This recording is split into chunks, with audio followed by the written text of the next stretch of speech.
Yo, what's going on, guys? We are back for another Chainsaw Man chapter, and we finally get to see all of the weapons devils together in one spot. So we know that they're finally working together and they're all together at once, besides like Quan Chi, Denji, of course, Reze. So we might get to see them later on in different chapters, but it's not confirmed that they're all there right now. So all the unnamed ones in part one are all together. But we start off this chapter, it's called A Normal Life Plus, and it's basically Denji just living a normal life. It's somewhat of a shorter chapter, and it goes pretty fast because there's not much dialogue, but we get to see Denji, he's living his normal life, I guess plus this time, but he sees like these Chainsaw Man curry buns while he's in the grocery store with Naita, and they're half priced because, of course, nobody really likes Chainsaw Man right now. They all like Asa, so they're selling all his merch and stuff for cheap. But Denji sees this and he's like, okay, bet, I'm gonna load up on him. And he puts a bunch into his like basket. And when they're leaving the grocery store, him and Nayuta, they're walking down this alleyway and they see this devil. And it's sort of like about to attack people. And Denji thinks, maybe I should pull my cord? Like maybe I should go attack this dude. And he sort of smiles, about to do it. But he realizes like, oh shit, there's other devil hunters coming right now. There's not really a reason for me to do this because I was supposed to be living a normal life. You know, he's basically plagued by this idea that he cannot be Chainsaw Man anymore. And it makes him sort of contemplate about what he's going to do in the future. So he just is going through a lot right now. Like, of course, normal Denji. He's going through a lot of struggles at almost all times. But either way, he gets this sort of like a bummed look and he's like, ah. And just walks away. So that ends that scene. They go back home, Nayuta and him, and they're eating these like curry buns. And all the dogs are around them, of course, all Makima's dogs. And they're watching TV and stuff. We get to see their plants again. And of course, Nayuta's is still sort of dying while Denji's plant is still like living like fine. So we get to see more of that, of course, their home life. And then Denji's taking a bath with the dogs and then he brushes his teeth and stuff. And we just go through like a rundown of their normal day, like the end of the day process and stuff. So they go to sleep, they're laying down. Denji can't really sleep. And Nayuta's sort of cuddled up next to him with all the dogs around him and stuff. And he gets up and he's looking at the Chainsaw Man poster he has in his room. And like, of course, Denji has the Chainsaw Man poster in his room. He's so egotistical and stuff. And he wants people to sort of realize like who he is and he wants attention and stuff. So he's very upset, I guess, at like this like point in his life where he can't make decisions for himself, I guess. And he just is thinking about how can I live a happier life in the future and like, will my life be happier in the future? But Nayuta sort of wakes up and she's like, yo, Denji, can you not sleep? And Denji's talking about like, hey, what's going to happen to me from here on out? Like after I graduate and get a job, will life be happier than like right now? And Nayuta's like sort of half asleep, half awake. She's like, are you unhappy, Denji? Like, and Denji's like, I'm not really sure right now. Like, I'm pretty sure he's happy with Nayuta. Like, Nayuta's sort of like his daughter at this point, but he's sort of sad in the way that he can't do the things that he wants, I think. So Nayuta, she's like talking about, you're hopeless, Denji. Little old Denji. Like, I'll stay with you for the rest of your life. And she's still like half asleep. She's talking about how like, then you'll be happy, right? Like with me, because I'm happy. And like, I'm just the cutest, right? So like, you know, you gotta be happy. And Denji's like looking at Nayuta and he's like, oh gosh, like she's sort of right. Like if I'm with her, I'll probably be very happy. And he just like lays down and cuddles right back up to her and just goes to sleep. So we get to see a lot more of, I guess, what I really wanted from this part and more like character development for Nayuta and Denji's relationship. Like we get to see that I'm pretty sure Denji sort of feels like Nayuta is his daughter at this point and not really a brother-sister relationship because he has to take care of Nayuta like a lot and she really cares for him, it seems like. So they basically have this like really mutual bond of like love, I guess, and like parental love, I would say. But it seems like they really care about each other. Like Denji actually like genuinely cares about Nayuta and like she says you'll be happy with me and Denji's like thinking I probably would. And like Nayuta reciprocates that love in like whatever way she does. But it's just nice to see this because Denji is sort of growing as a human being and as a person and becoming more, I guess, mature right now. Because, I mean, before he couldn't be the Chainsaw Man, he was sort of just like, you know, doing shit just because he wanted to. He wanted to like tell everybody, I am the Chainsaw Man and stuff. So we get to see Denji grow up a little bit. He's definitely becoming more of like a grown man, a grown adult, having all of these like responsibilities pushed onto him, where he's sort of acting a little bit like Aki in a way, like, you know, at home. Like, he isn't bossy, of course, but he's being the responsible one in the household. But we cut away from this, and we cut to this like burger joint place where we see the 4 unnamed weapons devil hybrids from part 1, and they're basically eating like burgers and stuff. And we see Sugo and Barim, the 2 named ones that we've learned so far.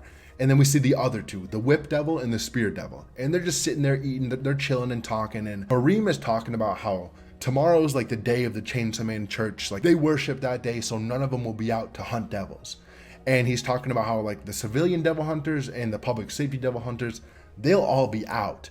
So like, if we just keep killing them, like Chainsaw Man will sort of be forced to come out, because all these devils will be like bringing chaos to the whole city and stuff. All these people will be dying, and these devil hunters will be dying. So Denji might feel like he has to come out. And Barim's talking about like, I hope it works. Like, I hope he comes. And Sugo, he's sitting there eating his food, sort of silent. But then he chimes up and says, like, do we have to go this far? Like, you guys can tell me like the situation and tell me stuff that's going on. So like, this sort of confirms my thought, where like, he's the youngest one, he's the kid of the group, and they're not letting him in on stuff. So he might become more rebellious, like we see a little bit later. But I sort of theorize that he might be the one that like rebels against this group and joins Denji. Like, they finally become friends because he wants to be friends with Denji. He respects Denji, and I guess he might not like him right now, but maybe they could become friends. But either way, the whip devil, she's talking, and this is like one of her only lines in this chapter, and she's talking about, tomorrow we are weapons. Like, discard all thought. Like, everything else, dude, don't think about it, because we are just weapons tomorrow. We're gonna be told what to do, and we do it. And Sugo, he's like, I'm a human. Like, I can think for myself too, bro. Like, you guys don't tell me what to do. Whoever's like higher up doesn't tell me what to do. And then Barim, he's like, right, we're humans, but we're also weapons and devils. Do you know what the 3 have in common? Also, real quick, if you guys are liking the Chainsaw Man content, want new chapter reviews each week and other videos, just please subscribe. I'd really appreciate it. Back to the video. And then we get this really freaky face from Barim again. And then the whip devil, she's talking about how like, oh, I know what they all have in common. They're all hard to spell. And I mean, this might lead a little bit into like her personality, where she's like a little ditzy and she might be just stupid altogether. But Barim, he's like, wrong. Like, that's just completely false. But he's talking about how like humans, weapons, and devils, all 3 of us were born to kill. And in a way, sort of, but I guess this is sort of just flawed logic in general. But Barim continues to say like, and that's why God will forgive us in the end. Like, no matter how many people we kill tomorrow, it doesn't matter, because, you know, we're born to kill. And this is just, you know, like, it's sort of flawed logic, but this is the end of the chapter. We do have a break next week, which is sort of sad, but this also leads me to think, next chapter is the chapter where shit's gonna go down. Like, we've sort of had like a setup arc in between like the Falling Devil stuff and this, where like, I guess you could call this like the Denji recruitment arc or something, where, you know, the public safety is trying to tell Denji to do something, and then the Chainsaw Man Church trying to recruit Denji and stuff. Where now I think we're gonna go into like a fight with the weapons humans, because they're saying tomorrow we're weapons, so we're gonna hurt people. And I'm gonna guess that they're gonna kill a lot of people, because they even said like, it doesn't matter how many people we kill, God will like forgive us at the end. So this also gives me like an idea where, like, you know how we have hell, we have devils in Chainsaw Man, where maybe there is like a heaven and gods or something like that, or a god maybe, because most times like heaven and hell is sort of like, you know, linked in a way. You know, you got the good and the bad.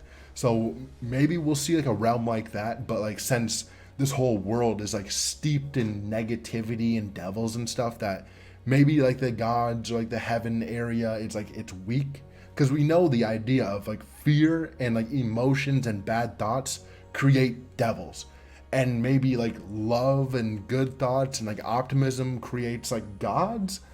That's like just like a crackpot theory, which like I sort of just thought about this after he was talking about how God will forgive us, where, you know, we do have like the angel devil and I guess the fear of angels, where, you know, I mean, I guess they do take you to the like next life and stuff, so they are associated with dying. But I think that might not be a thing at all, you know, just because, why would Fujimoto really care about depicting a place, another like new realm that we haven't even like thought about yet? But right now it seems like this story is about to like go full throttle forward soon. Like it seems like we might be getting a huge fight or like a bunch of huge fights soon, and I'm excited because it's been a little bit slow. We've been like more slice of lifey recently, but it's all really good stuff. More character development set up for, I guess, the future. Denji thinking about, should I be the Chainsaw Man? Should I stop? Do I want to save Nayuta by being a regular person, or do I want to like fall into my ego and be the Chainsaw Man? Do I want to join public safety? Do I want to join the Chainsaw Man church? It's a lot of stuff where Denji's just thinking about his future now, and we're getting a lot of setup stuff for the future, of course.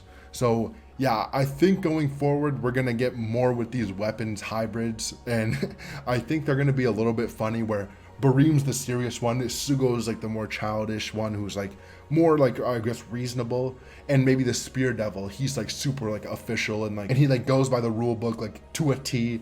Maybe he like listens to authority like perfectly and stuff, and maybe the Whip Devil's just like funny, ditzy, like stupid even, like maybe she's just going to be the comedic relief of the group. So I think we can see some good dynamics starting to like build up, where like, Sugo's at the bottom of this group. Bareem might seem like the leader of this group. He's the one that's talked the most, at least. He's the one that talked to Denji. So I think he would be the leader, or at least the one that's talking to the people higher up to him, which might be Fami, might be somebody even higher than that, like above her. So I've been thinking it's the Death Devil. I think I said this a few times, where I think the Death Devil might be like leading this entire thing to begin the like Age of Devils or whatever. So maybe she's the one that's like leading everything. And I say she just because all the horsemen have been females so far. Like, why not add another female? Like just a busty, like big, beautiful. I should stop. But maybe, she's leading the whole like charge of this stuff, and she is like the boss. But we definitely know that there's like a hierarchy in the church where Fami seems to be at the top, because where I think it was Bareem touching the class pres saying, listen to Fami, do what she says. It sort of seems like she was above him at that time. So now, you have Fami, you got Bareem, you got the rest of the weapons devil, you got Sugo down here. So we definitely know there might be like some shenanigans, like deep and dark secrets going on, but we definitely will see in 2 weeks, because the break just sort of indicates in my mind that like this sort of arc is done, and especially just the way we ended this chapter, it sort of seems like we're going to be going into something bigger, because the dude literally said, tomorrow we're doing this. And I'm going to assume that these like conversation with the weapons devil happened like before Denji went to sleep, or maybe, at the same time. It sort of seems like it's daytime at the restaurant that they're at, so maybe it happened before Denji went to sleep, and like Denji's going to sleep, he's contemplating all this stuff, and when he wakes up, shit's gonna go down. At least that's what I hope. I'm heavily, super strongly predicting that we are going to be going into, like, I guess, the Chainsaw Man Church arc, or something like that, where we're going to see some fights. Maybe Denji's going to have to, come back and fight, because public safety is going to be, like, decimated. And maybe Yoshida is going to call Denji and say, yo, a bunch of our agents are dead. We're really low on fighting power. We know that the Chainsaw Man has been able to defeat all of these guys, even plus Makima, and under Makima's control, which would mean that they're probably stronger than they are at base. So can you help us? I know I said I hurt Nayuta, but let's just call a truce right now, and we'll talk about this stuff later. But, I just need your help right now. And I think that could be a reasonable thing for Yoshida to ask, depending on the situation, obviously. But going forward from this, I think shit's gonna ramp up. We might see more Chainsaw Man pacing, where it's been pretty slow for this first half. I would say first half, because we're about 40 chapters into, I guess, part 2, and part 1 was only 98 chapters long, I think. So yeah, from just Fujimoto's just, I guess, regular manga lengths, like Fire Punch is like 8 volumes, I'm pretty sure. Chainsaw Man's 9. It's around the same length of story that he seems to like go with. At least as of recently, where I'm not sure if this is going to be like a 200 chapter like part, where I think stuff is going to have to start ramping up, story beats are going to have to start coalescing together, and all this stuff with the War Devil and Fami and Nayuta, shit's going to have to happen sometime sooner or later. So we might be seeing shit ramp up. I hope so, at least. But thank you guys for watching. I really appreciate it if you made it this far. And if you did like the video, please subscribe. I'd also really appreciate that. You'd get new chapter reviews each week, great videos from me, amazing content, and I would just get nothing from you. You don't gotta pay or anything. But again, thank you guys for watching, and peace.